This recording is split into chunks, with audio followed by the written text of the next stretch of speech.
Muy buenas tardes, muchísimas gracias a todos y a todas por asistir a una nueva webinar. Lo digo y me dirijo a todas las personas que nos están escuchando y viendo, en este caso, en este modelo de comunicación que estamos utilizando tanto ahora en este periodo de trabajo desde casa. Todos estamos en casa, trabajo también desde el teletrabajo, desde la teleformación también, podríamos decir que se llama también esta webinar. Si hay algo de actualidad en estos momentos, es el estado también de nuestra salud, de la sanidad. Estamos muy pendientes de todo eso, pero los trabajadores, los hombres y mujeres, los empleados, están en su casa teletrabajando. Hay un paquete de ayudas, bueno, concretamente 200.000 millones de euros, Real Decreto publicado ayer, lo comentamos ayer también en una webinar aquí, donde bueno, se tratan muchos aspectos, ¿eh? El pago de la hipoteca y la moratoria, el bono social, la situación de nuestros mayores dependientes, el cobro también del ERTE, la situación de los ERTES, la prórroga de prestación por desempleo, el impulso también del teletrabajo. No se ha acordado el presidente del gobierno, si lo ha hecho, no parece que se haya acordado de los autónomos. Ahí está la queja del presidente de ATA, de Lorenzo Amor, diciendo que ha dejado a los autónomos en la cuneta. En estas webinars de actualidad, de plena actualidad, flexible, la pusimos en marcha ayer. Quiero mandar un saludo especial también a todos los miembros del Club People HR. Con ellos hacemos, con los promotores, con la Fundación PONS, donde habitualmente hacemos todos estos encuentros, y con todos sus promotores, con Open HR, con App Spain, con DKV y con Gympass, que se incorpora también a este Club People HR. Quiero agradecer especialmente su apoyo en estos momentos y tendremos muchas iniciativas, ¿no? En el día de hoy vamos a hablar de esas medidas aprobadas por el gobierno, de todo el aspecto legal, y lo vamos a hacer con profesionales de PONS que están al otro lado iba a decir del hilo telefónico, no, al otro lado de la pantalla de este webinar. Déjenme que salude en primer lugar, como siempre, en estas webinars con OpenHR a José Juan, que está como CEO de OpenHR, está muy pendiente de todos estos contenidos. José Juan, muy buenas tardes, bienvenido. ¿Qué tal? Buenas tardes, Fran. Muchas gracias. Seguimos con nuestros webinars y dando información a los profesionales de recursos humanos y a las empresas. Pues ahí estamos muy pendientes de más webinars que vamos a tener la semana que viene y nos vamos directamente a hablar con nuestra protagonista del día de hoy, con María Jesús Galeana, que debe estar también ya en línea y la deben de ver todos ustedes. María Jesús, ¿cómo estás? Muy buenas tardes. Hola, buenas tardes, Francisco. Me imagino que también, como todos, desde casa, atendiendo llamadas, teletrabajando, ¿no? Pues sí, aquí estamos en una especie de encierro que, bueno, que aunque en nuestra especialidad, que es ahora mismo el derecho laboral, pues bueno, es una vorágine, pues bueno, pues aquí sin parar, trabajando desde casa. María Jesús Galeana, en este caso, pertenece a Novit Legal, el despacho laboral de PONS, como directora del departamento laboral también de PONS, pero como Novit Legal, me imagino, desde PONS, María Jesús, que habéis recibido un aluvión, y lo utilizo así esta palabra porque me consta, de consultas, de llamadas, de empresas, de clientes, de futuros clientes, pendientes de todas estas medidas del gobierno, ¿no? Cierto. Sí, estamos atravesando unos momentos que, bueno, aparte de la emergencia sanitaria que lamentablemente a nivel global tenemos, pues sí que es verdad que con motivo de ello pues están generando una serie de situaciones económicas bueno, que en mayor o menor medida yo creo que afectan prácticamente a la totalidad, de una manera o de otra. Entonces, pues sí que es verdad que además ha sido todo de una forma muy precipitada, muy repentina. Como bien dice el Real Decreto, o sea, es una situación extraordinaria, excepcional, no vivida antes. Y aunque hemos atravesado situaciones de crisis y demás, pero nada comparable a esta situación, bueno, pues en la que llevamos, no sé, 5 reales decretos en una semana o en cuestión de 10 días. bueno, pues que hay que ir un poco, yo creo que se va también legislando según las circunstancias y según lo demanda, ¿no? Las necesidades que van surgiendo. Sí. Ahora te dejaré en primer línea de pantalla para hacer si te parece, una cronología, repasar el Real Decreto en los comienzos de esta webinar, ver las medidas también de apoyo a los trabajadores, de los ERTEs que me consta que se están produciendo muchísimos, pero antes de que comiences, tan solo un matiz que luego al final de la webinar. ¿Cómo este coronavirus, este COVID-19, esta situación laboral, cómo está cambiando la relación laboral y cómo va a cambiar la relación laboral con las áreas de recursos humanos, con las empresas, ¿no, María Jesús? Tremendo.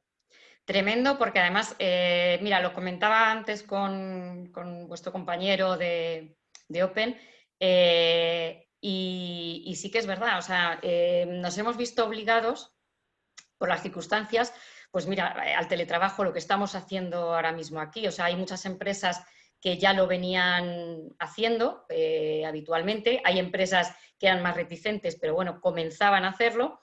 Y hay empresas, bueno, pues que se han resistido y yo creo que ahora nos ha colocado en una situación que, bueno, es una prueba de fuego también para las empresas, para los trabajadores, es un reto realmente tanto tecnológico como a nivel profesional, en el que todos tenemos que poner de nuestra parte. Y bueno, pues han cambiado radicalmente las comunicaciones, o sea, ahora ya es habitual hacer una reunión videoconferencia, lógicamente, con tu equipo. Nos tenemos que acostumbrar, o sea, realmente puede que esto fuese el futuro, pero nos ha caído de golpe, ¿no? Y bueno, pues también es positivo, ¿no? Vamos a sacar la parte positiva si la hay en este tipo de emergencias. Bueno, pues es positivo el que se pueda continuar trabajando desde casa o desde a distancia. Y bueno, pues gracias a las herramientas y al desarrollo de muchas empresas, pues estamos hoy aquí y podemos comunicarnos de esta manera, pese al aislamiento forzoso. Aislamiento, y desde ese aislamiento el conocimiento, la flexibilidad, la actualidad es protagonista y por eso lo pone en marcha, en este caso, Foro de Recursos Humanos con el Club People HR. Te están escuchando muchos profesionales en directo o en diferido, porque recordamos a todos nuestros seguidores que pasamos todo este contenido en crónica y en reportaje en las próximas 24 horas. Adelante, María Jesús, con las claves fundamentales. Te dejamos en primer plano. Vale, gracias, Francisco. A ver, pues en principio, a ver, un repaso muy breve y muy rápido. Yo creo que fue a finales de febrero cuando apareció la guía laboral en el ámbito laboral que publicó el Ministerio de Trabajo, que bueno, que tuvo sus discrepancias y luego fue desautorizado, pero bueno, ahí ya estaba el coronavirus un poco comenzando, ¿no? La parte de China, algún contagio en Italia y se veía un poco la situación venir. Y se preveían ciertos mecanismos, tímidamente se hablaba de ellos, se hablaba de la Ley de Prevención de Riesgos Laborales, la evitación de los contagios, las mutuas se lanzaron a enviar a todas las empresas pues bueno, medidas de prevención, sobre todo pues, los geles hidroalcohólicos, tenerlos al alcance de todos, lavarse mucho las manos, mantener ciertas distancias, limpiar bien. Bueno, pues medidas que bueno, al principio pues, se pensaba que con eso pues, iba a ser suficiente, ¿no? Fue avanzando. Ya se decretaron los primeros casos, bueno, ya se habían decretado, pero bueno, empezaron a multiplicarse. Se decretó también ya los primeros aislamientos. La Seguridad Social emitió un criterio, el criterio 2/2020. En ese criterio primero se estableció que las situaciones de aislamiento forzoso pues, se podían equiparar a una situación de incapacidad temporal por contingencias comunes, que posteriormente bueno, pues, se ha ido, por eso me refería yo inicialmente, ¿no? Bueno, que esta situación es novedosa, es algo extraordinario y excepcional, esperemos que también transitoria, y bueno, pues por eso también se han dado lugar, o sea, se va regulando un poco en función de las necesidades que van surgiendo, ¿no? En el Real Decreto, por ejemplo, del 6/2020, del 10 de marzo, pues ahí ya se hizo mención, o sea, se rectificó, digamos, el criterio 2/2020 y sí que es verdad que las situaciones de aislamiento se han equiparado a las situaciones de incapacidad temporal, pero por accidente, ¿no? Por accidente o enfermedad profesional, para que el trabajador tuviese una cobertura desde el primer día del aislamiento forzoso, digamos, y para que también de este modo la empresa no asumiera los costes. Porque, bueno, pues supongo que todos conoceremos, pero bueno, la enfermedad común, digamos, pues la empresa tiene una parte del día 4 al 15, asume la empresa esa contingencia y el trabajador asume los 3 primeros días, y en la enfermedad profesional o accidente de trabajo, pues desde el primer día lo asume la mutua o la entidad gestora, el INS, ¿no? Entonces, evidentemente, pues ya fue una medida para un poco aliviar esa carga o esa prestación en los casos de aislamiento forzoso. Se han ido sucediendo después, el 12 de marzo hubo otro decreto, otro Real Decreto, el 7/2020, con medidas económicas. El 14 de marzo nos viene el Real Decreto, el 463/2020, que es el que proclama el estado de alarma, ¿no? Y con la proclamación del estado de alarma, bueno, anteriormente también había habido, por comunidades autónomas, también ha habido diferente normativa que inicialmente tomaron determinadas medidas, por ejemplo, con el tema de los colegios, la suspensión de los centros escolares, vamos, de lo que son las clases lectivas, ¿no? Eso, por ejemplo, en Madrid se produjo el día 10, o el día 9, a partir del día 11 fue cuando ya los escolares marcharon a casa. Y empezó un poco también el caos a nivel laboral, ¿no?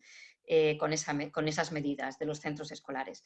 El 14 de marzo el estado de alarma, que por supuesto limita muchos derechos de movilidad y, entre otros, pues también recorta bastante las actividades, en algunos casos la imposibilita, las actividades de determinadas empresas o sectores, ¿no?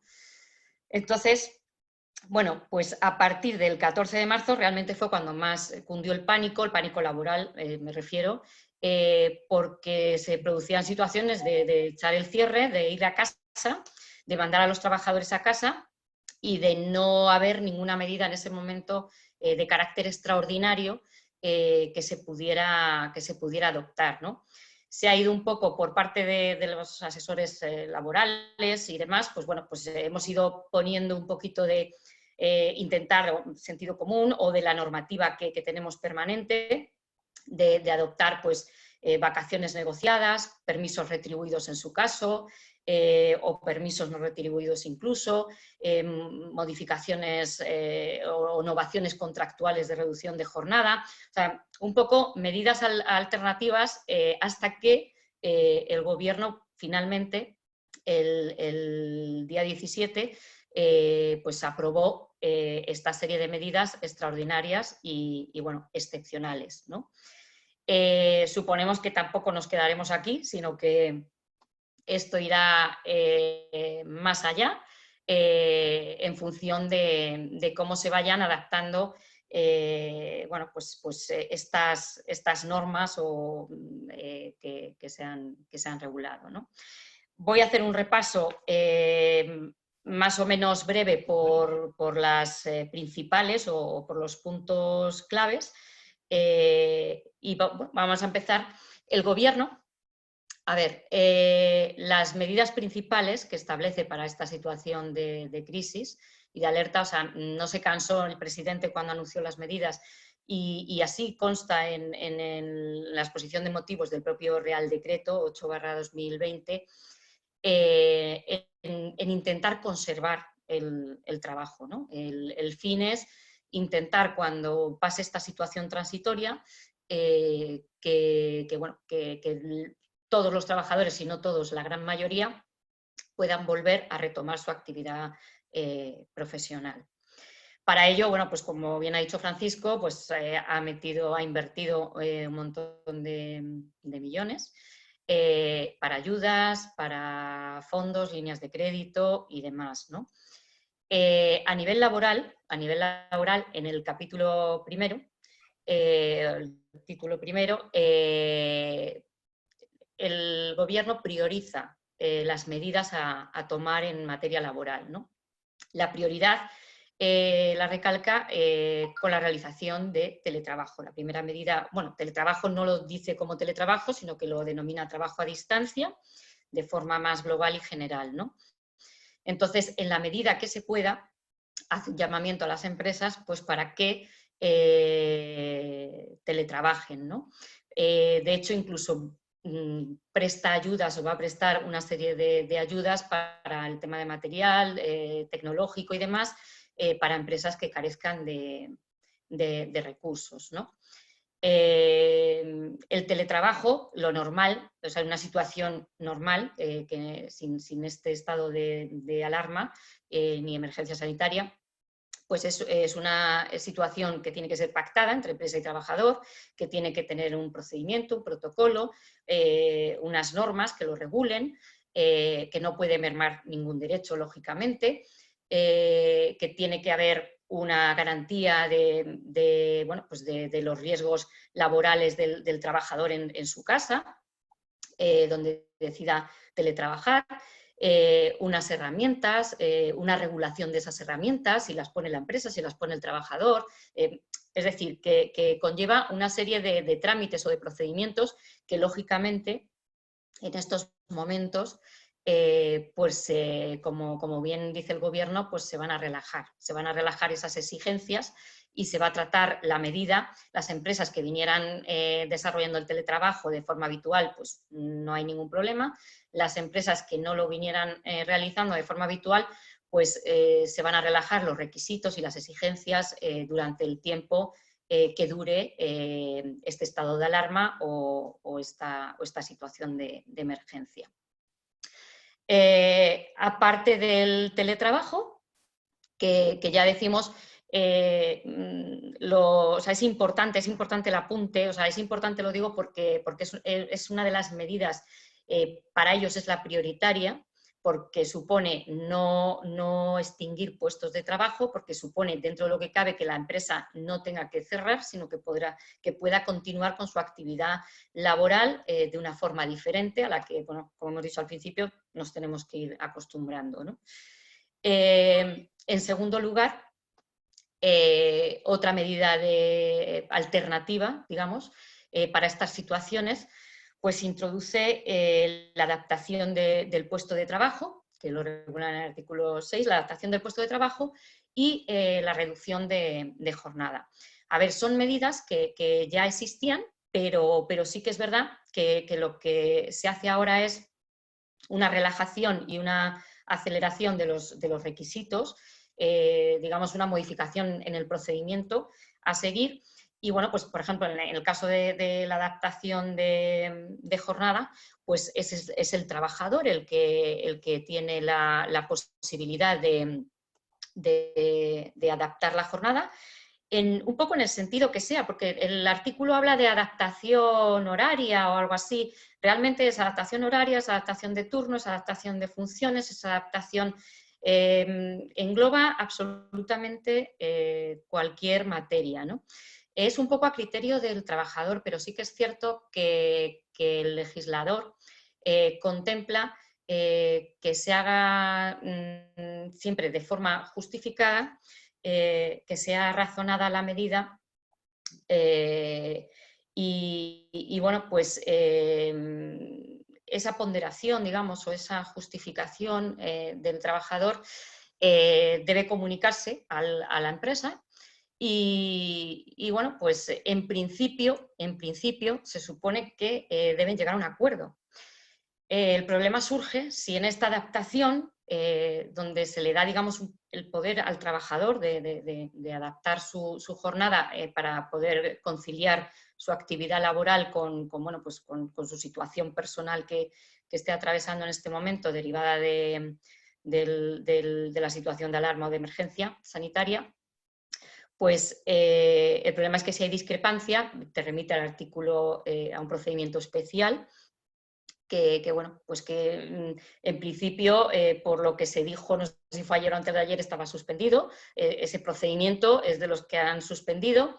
Luego, no sé si dicen que los procedimientos, o sea, que están suspendidos todos menos los procedimientos urgentes. Procedimientos urgentes se consideran muchos, que yo creo que por operatividad no van a poder hacerse en los juzgados porque hay muchos procedimientos que se consideran urgentes, ¿no?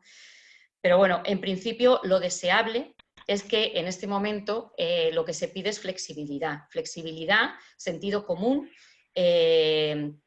y bueno, pues dentro de una justificación y dentro de que sean medidas que estén, bueno, pues ponderadas, digamos. O sea, estaba buscando porque ahora mismo no recuerdo la palabra exacta, las 3 palabras exactas que habla el Real Decreto, pero bueno, que realmente lo que se trata es eso, de tener flexibilidad, de intentar que se preste la relación laboral un poco de la forma que sea para salir del paso, y son medidas, hay que recordar también que son medidas transitorias. O sea, este Real Decreto, en el momento en el que desaparezca el estado de alarma, en el momento en el que desaparezca la situación de emergencia, pues no tendrá lugar las medidas que se contemplan en él, ¿vale?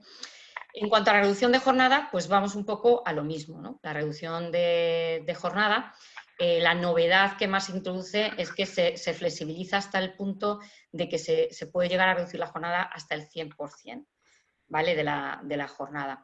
Esto supondría para la empresa, por ejemplo, el trabajador, lógicamente, al reducir la jornada al 100%, no percibiría salario alguno, no tendría derecho a desempleo, tampoco, pero sí mantendría su puesto de trabajo. O sea, digamos que el contrato, la relación contractual se mantiene vigente en todo momento, y lo único que se modifica, pues, es que no percibe salario.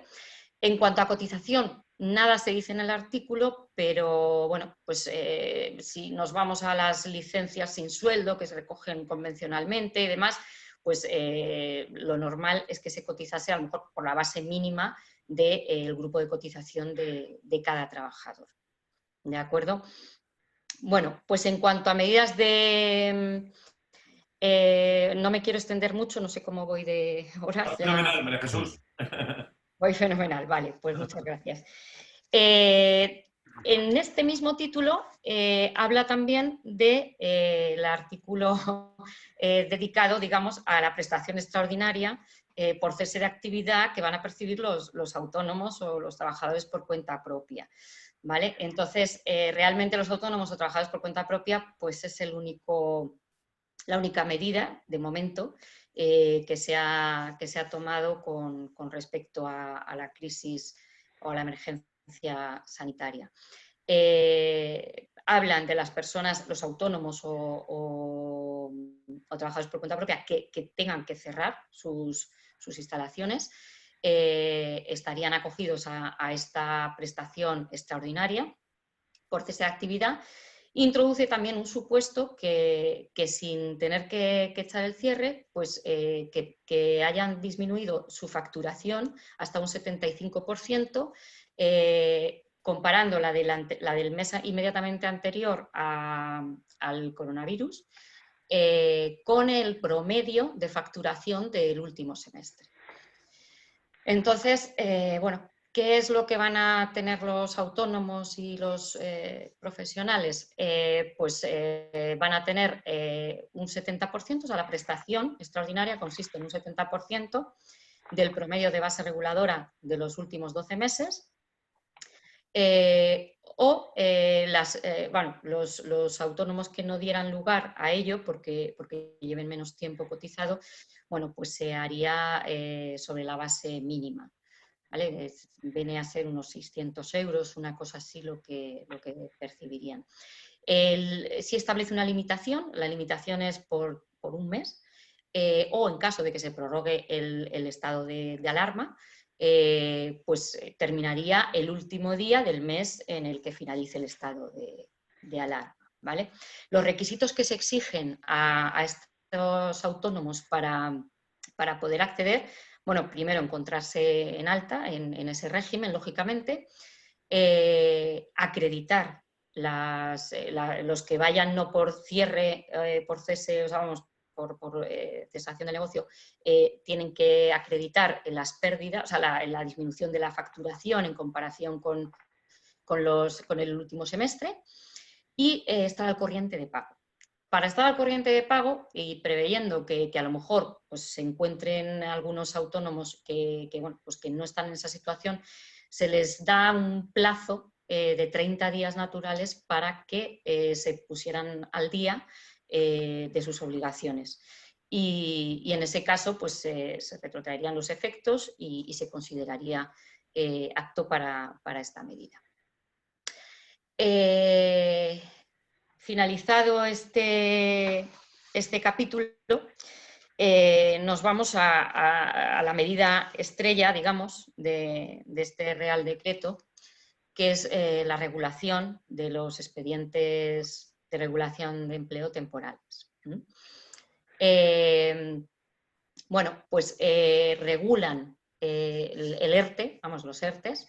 Entonces, se regula en el artículo 22 el ERTE por fuerza mayor.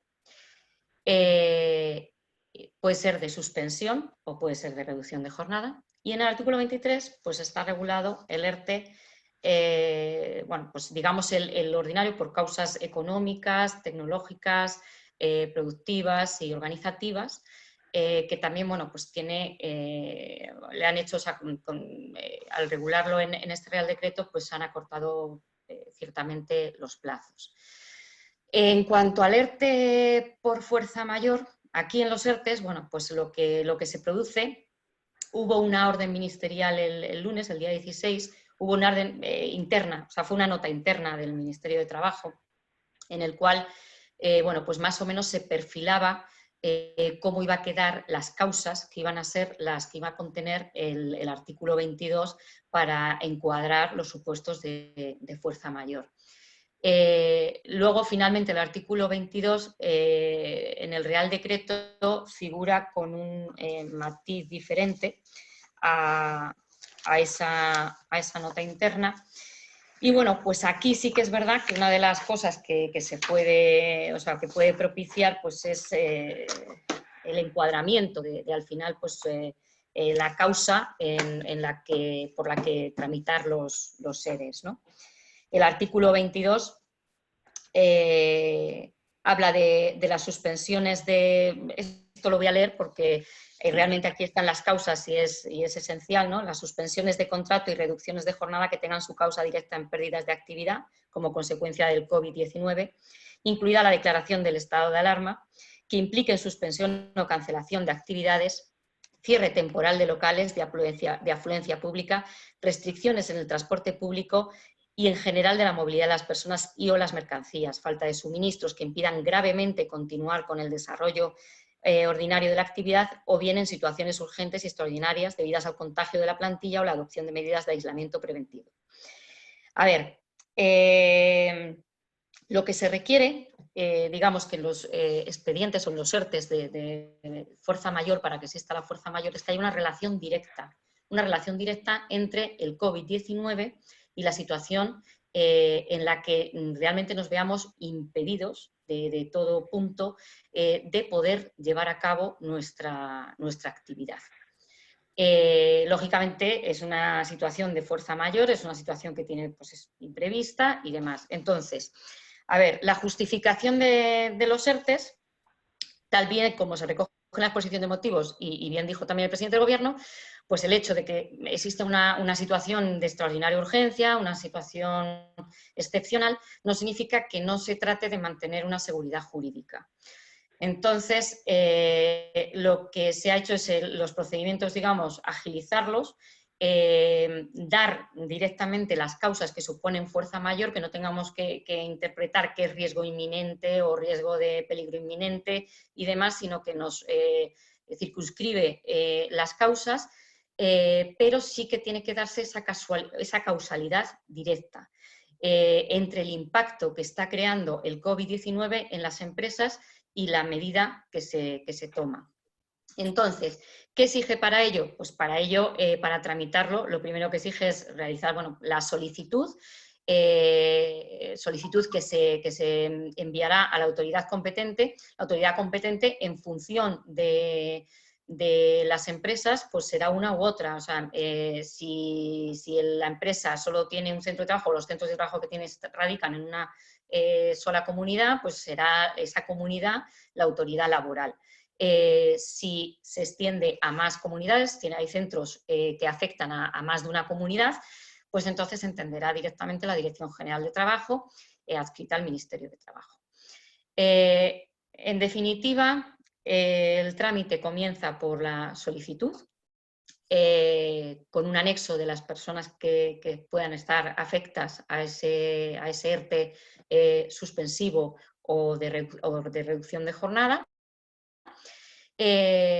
Se comunica a los trabajadores, lógicamente, y se les traslada la solicitud y se exige un informe.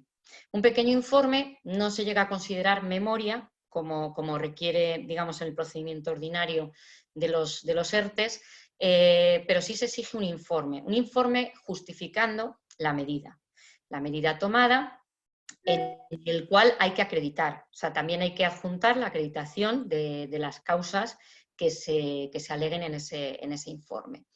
Aquí es donde va a estar, digamos, la seguridad jurídica, donde va a estar la fiscalidad por parte de la autoridad laboral, ¿no? Porque realmente puede dar lugar a confusión el tema de la relación directa con las causas productivas, ¿no? Con causas productivas o causas organizativas de un procedimiento ordinario. Ahí puede haber, o sea, por eso habría que estudiar muy en concreto cada caso y, lógicamente, la tramitación del ERTE por causa de fuerza mayor pues va a ser siempre más rápida, o sea, va a tener mucha más celeridad que tramitarla por causas económicas, técnicas, organizativas o productivas. Entonces, bueno, pues a ver, estábamos con el trámite y bueno, una vez que se ha cumplimentado el informe, que se ha cumplimentado la solicitud, la relación de los trabajadores afectados, el calendario en sí de la afectación que van a tener esos trabajadores, si es preciso, pues se presenta ante la autoridad laboral. La autoridad laboral en 5 días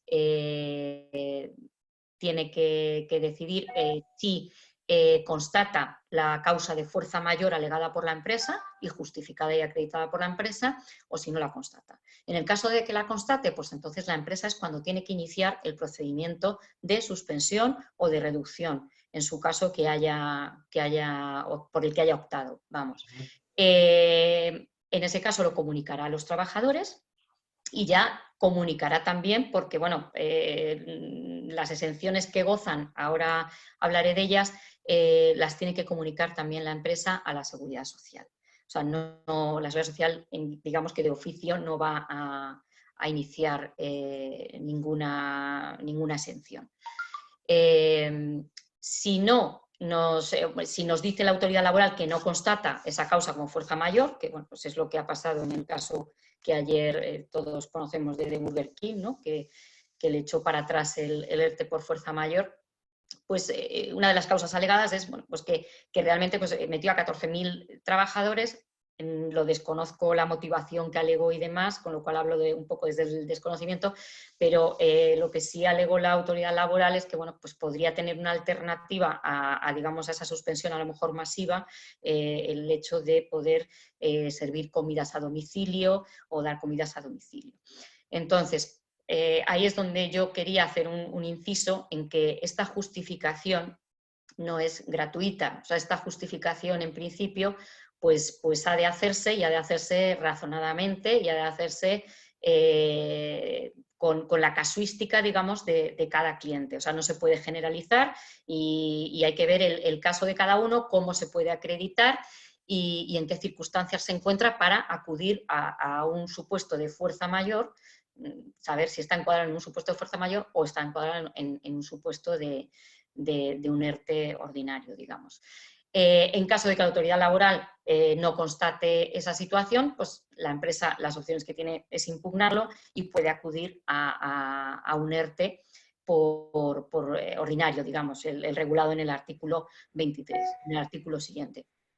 Este ERTE del artículo 23, pues a ver, aunque también se agilizan los plazos, porque es cierto que se agilizan, para constituir la comisión consultiva de los trabajadores, pues se rebaja el plazo a 5 días, el periodo de consultas se rebaja también a 7 días,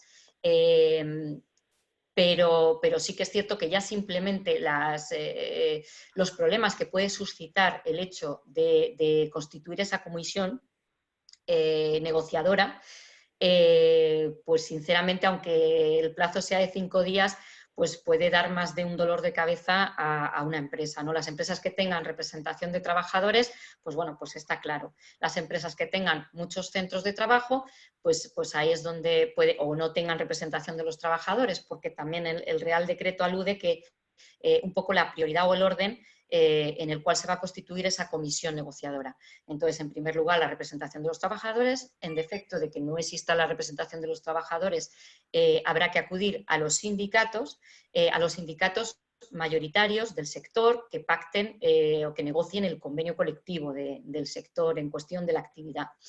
Y en su defecto, subsidiariamente, se constituirá una comisión de 3 trabajadores ad hoc.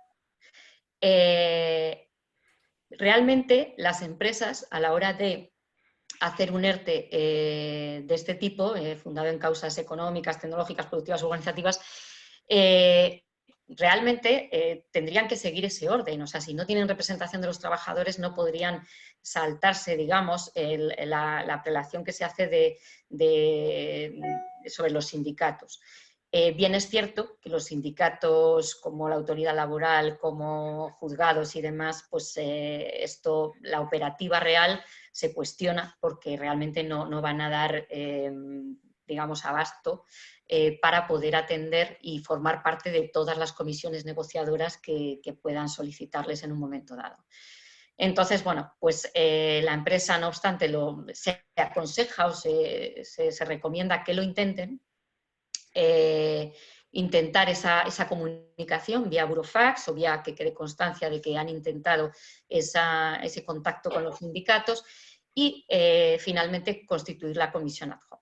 Todo esto hablamos de 5 días. Entonces, Jesús, si me permites, vamos a avisar a todos nuestros seguidores, que son muchos, por cierto, los que nos están siguiendo no solo en directo, sino a través de las redes sociales, para informarles que en los próximos 5 minutos, dentro de 5 minutos, podemos ya realizar algunas preguntas, dudas, reflexiones. Si necesitas más tiempo, pues podemos dedicar más tiempo. Pero yo creo que es bueno que haya preguntas, dudas. Sí. Todavía tenemos 4 o 5 minutos. Adelante. Sí, al final no estoy dejando de circunscribirme al Real Decreto, que lo tenemos todos en la mano, en la mesa, ¿no? Entonces, bueno, pues realmente lo que me faltaría un poco a destacar es bueno, pues el artículo 24 y 25, donde están las exoneraciones de la seguridad social y las medidas que se toman para el tema del cobro del desempleo, ¿no?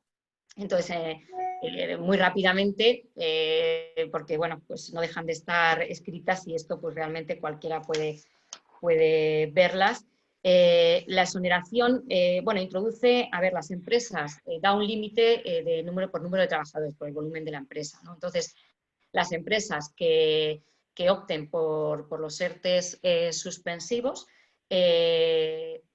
tienen un límite, las empresas que estén por debajo de 50 trabajadores, en fecha de 29 de febrero, podrán tener una exoneración de cuotas de hasta el 100%.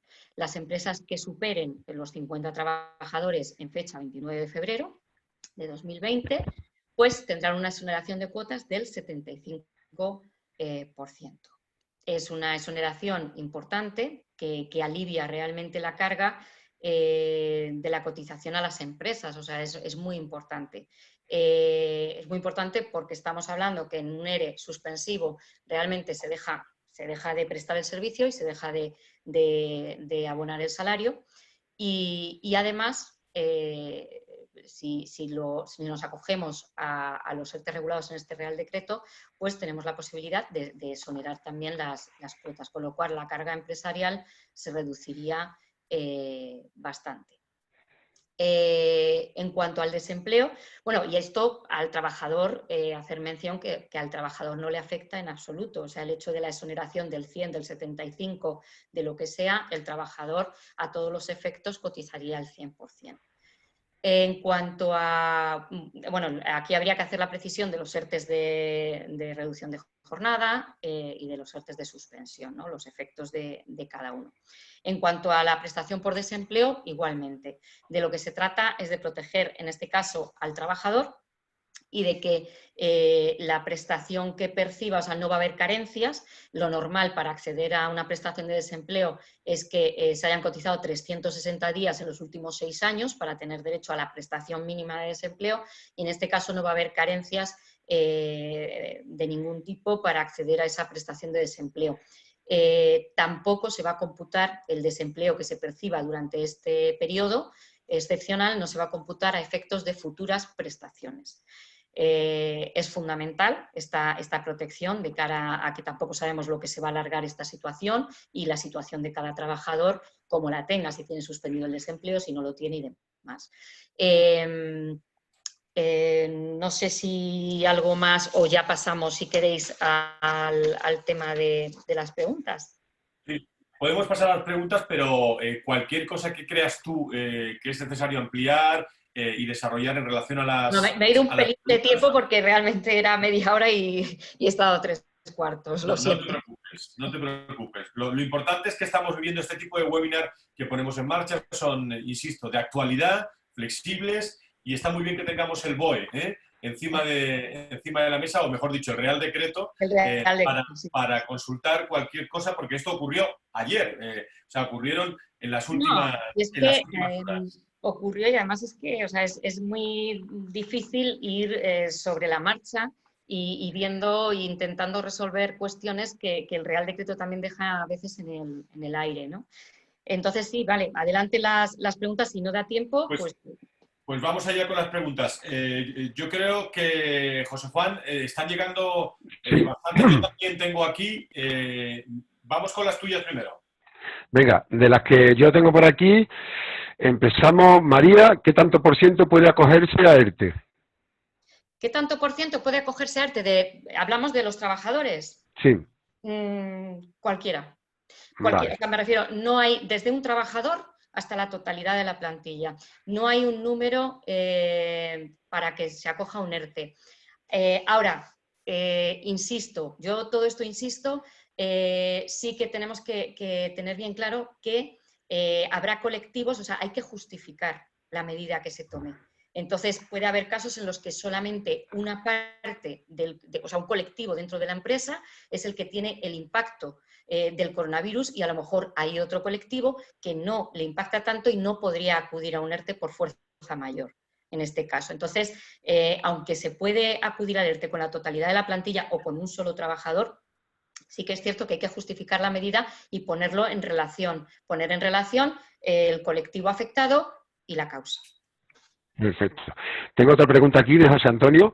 Nos pregunta, en los ERTE por causa objetiva, cuando no haya RLT, ¿cómo se dirige la PYME a la central sindical y qué tiempo debe de darle?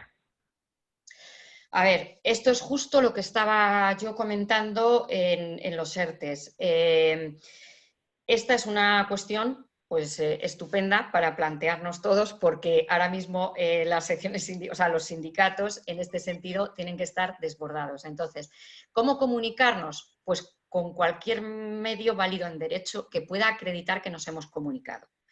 Esa es mi recomendación. O sea, enviar un burofax. Normalmente todo el mundo en el convenio colectivo que tiene la actividad figura quien lo negocia, tanto la patronal como las secciones, como los sindicatos mayoritarios. Entonces, acudir a esos sindicatos, no sé, mediante burofax, mediante correo, o sea, correo certificado, o sea, mail certificado, y que quede constancia. ¿Cuánto tiempo hay que esperar? Pues el mínimo. O sea, el mínimo me refiero porque para constituir esa comisión hay 5 días. Entonces, realmente, si utilizamos 3, mejor que si utilizamos los 5, por el hecho de acelerar el procedimiento. Vale, perfecto. Aquí No, tengo antes yo que... una, María José Juan, tengo una que habla de que si el empresario, en la relación con teletrabajo, si está el empresario obligado a conceder el teletrabajo, María Jesús. A ver, el teletrabajo, digamos que es pactado. El teletrabajo es pactado. El teletrabajo no se puede imponer ni por la empresa ni por los trabajadores. Es una opción que normalmente debe, o sea, una opción que puede dar la empresa y el trabajador se adscribe, hablo de un procedimiento normal, el trabajador se adscribe voluntariamente. En esta situación de emergencia, con el Real Decreto en la mano y teniendo en cuenta que es la prioridad, yo entiendo que un trabajador, esto ya es opinión mía, entiendo que un trabajador, si tiene posibilidad de teletrabajar, entiendo que sea más beneficioso para él el hecho de estar teletrabajando a estar en un ERTE de suspensión o a formar parte de otro tipo de medidas que al final le va a mermar su salario o sus, no sé, pienso, pero bueno, esto ya es una opinión mía, el teletrabajo ha de ser pactado. Imaginemos, María Jesús, que se produce un ERTE y dentro de ese ERTE hay personas afectadas por el coronavirus. Sí, ¿Qué que estén en ocurre? situación... Sí, no, a ver, si se hace un ERTE, por ejemplo, suspensivo, porque se cierre el negocio, porque seamos una actividad afectada por el decreto del estado de alarma, que nos dicen eche el cierre, y dentro de ahí, pues a lo mejor tenemos 20 trabajadores y hay 2 que están en una situación de incapacidad temporal por coronavirus, perdón, todos tienen que adscribirse al expediente de regulación de empleo. Incluimos a todos los trabajadores, estén en la situación que estén. Aquí yo quitaría simplemente las excedencias voluntarias. O sea, cuando tenemos un trabajador en excedencia voluntaria tiene un derecho expectante, un derecho preferente, pero es una expectación, no es una concreción, ¿no? No es una realidad. Pero todos los trabajadores que tengamos, si están en excedencia por cuidado de hijos, si están en una excedencia forzosa incluso, si están en una incapacidad temporal, ¿qué ocurre? Que cuando nosotros les incorporamos al ERTE, ellos van a continuar, ellos no se les va a modificar, digamos, su estatus en cuanto a la prestación de su enfermedad o en cuanto a su guarda legal, a la excedencia que estén disfrutando. Simplemente lo que se va a hacer es que cuando finalice esa situación, si continúa el ERTE en vigor, pues le afectará las medidas que se han tomado en el ERTE, si es suspensivo o si se podrá acoger a esas medidas. Más preguntas, José Juan. Pues aquí tengo, antes que nada, comentar que tenemos bastantes preguntas y todas las contestaremos. Si no podemos contestarlas ahora en directo, pues que sepan que las vamos a recoger y les vamos a contestar a ellos personalmente. Tengo por aquí otra que me dice, en caso de irte por causa de fuerza mayor, ¿puede la empresa completar la prestación por desempleo para que el salario del trabajador no se vea afectado? A ver, como posibilidad existe. O sea, la posibilidad existe. O sea, a ver, digamos, cuesta un poco imaginar con la situación que estamos viviendo ahora mismo, tan precipitado, el echar el cierre de un negocio, que un empresario se pueda plantear eso. Pero en el caso de que se lo plantee, yo lo trataría como una mejora voluntaria. Sobre esto ha habido discusiones de la consideración que tendría esa mejora voluntaria y demás, pero entiendo que no formaría parte del salario, puesto que la relación está suspendida y tendría un carácter indemnizatorio, lo que es la ayuda o la compensación que podría hacer la empresa respecto de los trabajadores. Vale. Tengo aquí otra pregunta de David Moreno. Buenas tardes. Respecto a los contratos de obra o servicio que terminan a final de junio, si hacemos ERTE ahora y les contratamos en mayo, ¿tendríamos que mantener el contrato todo el verano o podemos volver a contratarles en septiembre? A ver, no he entendido bien las fechas. Vale. Contratos de obra que estén en vigor ahora mismo. Sí, y que terminen a final de junio. A ver, la recomendación en los contratos temporales es, bueno, vamos a centrarnos en la consulta de esta persona, viene por los contratos de Por los obra. 6 meses. Nos está apostillando que es por lo de los 6 meses. Hay obligación de mantenerlo 6 meses. Lo de la disposición adicional sexta del Real Decreto. No, pero a ver, existe la posibilidad de incluir a los trabajadores con contratación temporal en los ERTEs que se lleven a cabo y cuando llegue su vencimiento, extinguir el contrato por la causa del contrato. O sea, cuando llegue su vencimiento se podría realizar posiblemente esa extinción. Habría que ver el caso, habría que ver la causa del contrato temporal.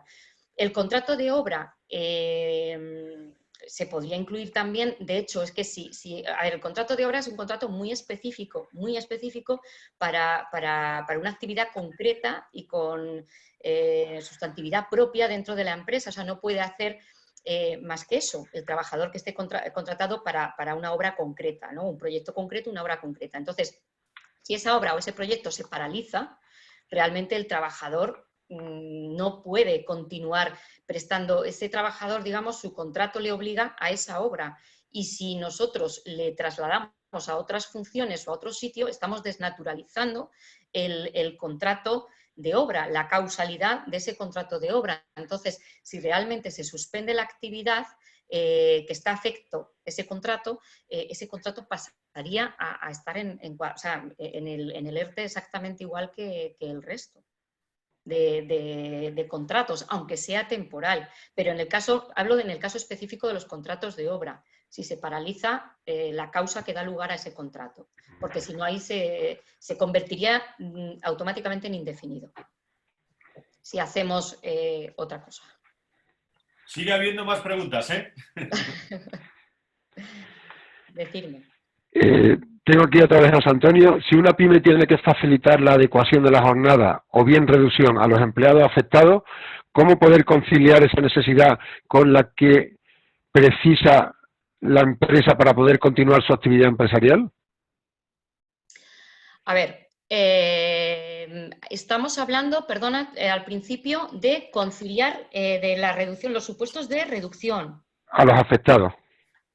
¿De reducción de jornada o de adaptación de jornada? La adecuación de la jornada. O bien reducción. Sí. Está hablando de los dos casos. A ver, aquí el propio Real Decreto, que me pierdo, pero aquí el propio Real Decreto... Estamos en directo, no te preocupes, María Jesús. Estamos en directo. Los problemas del directo, ¿no? Estamos en directo y además es una webinar que lo que quiere es esto. Consultas en directo. La gran ventaja del directo. No, pues a ver, esto lo dice, no da la solución porque lógicamente, o sea, esto era el punto que yo creo que se refiere la consulta a este punto que hablaba yo antes cuando expliqué este caso, que no me salían las 3 palabras, pero que el derecho de la persona trabajadora deberá estar justificado y ser razonable y proporcionado en atención a la situación de la empresa. O sea, lo que piden o hacen un llamamiento, el legislador está haciendo un llamamiento al sentido común, a la proporcionalidad, a la justificación y a la razonabilidad. O sea, todas estas medidas, todos sabemos la situación por la que estamos pasando, que es terrible, excepcional y no se nos tiene que olvidar. Entonces, no puede tampoco erigirse en un abuso por ninguna de las partes, entiendo. Entonces, en este caso lo que se trata es de graduar, ya que se le da, digamos, se le otorga el poder al trabajador de concretar esas medidas de adaptación para conciliar el cuidado de sus familiares hasta 2º grado o de su pareja, pues sí que se le pide que tenga en consideración, o sea, que la justifique, que sea justificado, razonable y proporcionado. Y que además tenga en consideración la organización de la empresa. Entonces, no sé, a ver, podrá haber casos de todo tipo, pero en principio se trata de que el trabajador pueda conciliar y pueda ocuparse de sus familiares y a la vez poder seguir prestando ese servicio, con lo cual yo creo que al final una negociación entre las partes será la mejor salida para ello. Más que nada porque ahora mismo, como están en suspenso plazos procesales, no tenemos muy claro qué va a seguir adelante, qué no va a seguir adelante en temas de impugnación. Al final se nos pasa el tiempo y estamos en tierra de nadie. Entonces yo creo que lo mejor es llegar a un acuerdo entre empresa y trabajador en ese sentido. ¿Alguna otra pregunta? La vamos a dejar para contestarla Vale, ya muy personalmente. bien. Tenemos muchas preguntas, nos quedan prácticamente unos minutos, María Jesús. Dos cuestiones por mi parte de plena actualidad y seguro que nos están escuchando algunos. Bueno, el gobierno parece que se ha dejado en la cuneta, ¿no?, a los autónomos en este plan o en este decreto. Aparece levemente alguna reflexión y algún apartado, pero realmente para el autónomo que sufra con su negocio, que van a ser muchos, ¿qué va a pasar? Sería la segunda cuestión, esto es más de interpretación, cabe la segunda opción que el gobierno reaccione y tenga unas debajo de la manga para poder articular alguna medida a los autónomos. Espero que sí. O sea, a ver, como siempre hablan, el tejido empresarial español se nutre de las pymes y de los autónomos en mayor medida. Entonces, va a ser un sector muy, muy afectado. Y es un sector bastante desprotegido y, bueno, maltratado un poco en el sentido legislativo, ¿no? Bueno, pues que ha tenido acceso a muy pocas prestaciones a lo largo de la historia, ¿no? Entonces, yo espero que sí, cuando lo que pasa es que, bueno, las medidas se van tomando un poquito según se van viendo las necesidades y sí que si ahora hay algún tipo de respuesta y demás, por lo menos, no sé, alguna exoneración o alguna rebaja, alguna bonificación, alguna... en sus cuotas, ¿no? en las cuotas mensuales, los que se vean afectados por coronavirus durante este tema. Pero bueno, no lo sé porque los plazos en Seguridad Social no se interrumpen para cotizar, con lo cual, pues no lo sé. Hoy ha habido noticias también desde la Comunidad de Madrid, en este jueves que le estamos hablando, lo digo para quien nos esté escuchando en diferido, de intención también de la presidenta de la Comunidad de Madrid de atender también a autónomos y confiamos que en las próximas semanas haya una reacción también por parte del presidente del gobierno. Yo creo que irá viendo y se irán matizando también cosas del Real Decreto que, bueno, pues si ya de por sí la legislación laboral, bueno, toda la legislación en general, pero la legislación laboral la llevamos interpretando años, pues ahora un Real Decreto tan excepcional y tan extraordinario, llevamos 2 días, pues va a dar lugar a mucha casuística y a muchas dudas o interpretaciones. Bueno, pues desde Novit Legal, María Jesús Galeana, desde Pons, podríamos haber estado mucho más tiempo y con muchas más dudas. Sabes que todos estos contenidos, además de disfrutarlos en directo, mañana mismo lo van a tener todos los seguidores del Club People HR y todos los seguidores también del Foro de Recursos Humanos. Pero ayúdame a hacer un titular de esta webinar en la que el Real Decreto está en primer plano. Yo te doy una pista, un Real Decreto para medidas ante la incertidumbre, ¿no? Porque sí, estamos realmente en un momento de incertidumbre. ¿Estarías de acuerdo? Estaría perfectamente de acuerdo. Estamos ahora mismo en la vorágine y bueno, nosotros tenemos que bueno, pues intentar adaptarlo, interpretarlo, ayudar a todos nuestros clientes en la medida que podamos. Y bueno, pues a través de iniciativas como esta, espero que bueno, pues hayamos podido ayudar o aclarar. Y agradeceros también a este foro de recursos humanos, a la Fundación, lógicamente, Fundación Pons, y bueno, pues al Club de Recursos Humanos. Muy bien. Invitación. Pues muchas gracias, María Jesús, con amplia experiencia, más de 20 años de experiencia, que no se puede volcar en una hora de webinar, ni mucho menos, pero que se nota tu conocimiento también en negociación colectiva, en políticas retributivas, en medidas de flexibilidad. Tendremos tiempo para más webinar, para desglosar todas estas medidas del último Real Decreto, en la que esperamos, insisto, gestos también de cara a los autónomos. Gracias, María Jesús, gracias, José Juan, y gracias a todos los miembros del Club People HR, ya lo saben todos ustedes, un club pensando en los directores de recursos humanos, haciendo otras cosas y sobre todo muy pendiente de la parte más emocional del mundo de los recursos humanos, y hoy la parte emocional en lo que está ocurriendo en el COVID-19, en coronavirus y todas las medidas, yo diría que tremendas, que van a tener muchísimos empresarios y que no paran de poner a estas horas solicitudes de ERTE. Hemos retransmitido también todos estos contenidos a través de HR24 Horas, canal alternativo del Foro de Recursos Humanos, con contenidos especializados que reproduciremos mañana a eso de las 10 de la mañana. También tendrán todos estos contenidos para que los puedan escuchar en directo todos nuestros seguidores.